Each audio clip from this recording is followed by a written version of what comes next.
నిత్యం సైబర్ నేరగాళ్ల గుట్టు రట్టు చేసే పోలీస్ ఇన్స్పెక్టరే స్వయంగా మోసపోయిన ఘటన రాచకొండ కమిషనరేట్ పరిధిలో వెలుగు చూసింది. రిటైర్డ్ అదనపు ఎస్పీనంటూ పరిచయం చేసుకున్న ఓ వ్యక్తి తిరుమలలో శ్రీవారి దర్శనం, వసతి కల్పిస్తానని నమ్మించి సదరు ఇన్స్పెక్టర్ నుంచి 1.62 లక్షలు కాజేశాడు. సైబర్ క్రైమ్ పోలీస్ స్టేషన్లోనే విధులు నిర్వహిస్తున్న ఇన్స్పెక్టర్కే ఈ చేదు అనుభవం ఎదురు కావడం సైబర్ నేరగాళ్ల తెలివికి అద్దం పడుతోంది. నవంబర్ 16న ఇన్స్పెక్టర్కు ఫోన్ చేసిన నిందితుడు తాను రిటైర్డ్ అదనపు ఎస్పీ నరసింహారెడ్డినని పరిచయం చేసుకున్నాడు.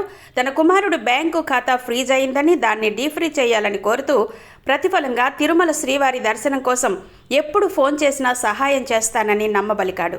ఈ క్రమంలో డిసెంబర్ 21న తన భార్యతో కలిసి తిరుమలలో నాద నీరాజనం కార్యక్రమంలో పాల్గొనేందుకు ప్రోటోకాల్ దర్శనం కోసం ఇన్స్పెక్టర్ సదరు వ్యక్తిని ఆశ్రయించారు. ఏర్పాట్లు పూర్తయ్యాయని నమ్మించిన నిందితుడు వివిధ ఛార్జీల పేరుతో విడతల వారీగా 1.62 లక్షలు వసూలు చేశాడు. డబ్బులు చెల్లించిన తర్వాత టికెట్లు పంపకుండా నిందితుడు కాలయాపన చేయడంతో ఇన్స్పెక్టర్కు అనుమానం వచ్చింది.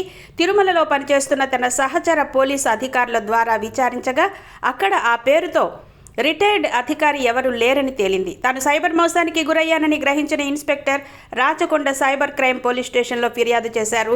కేసు నమోదు చేసిన పోలీసులు సాంకేతిక ఆధారాల సాయంతో కేటుగాడి కోసం వేట మొదలుపెట్టారు.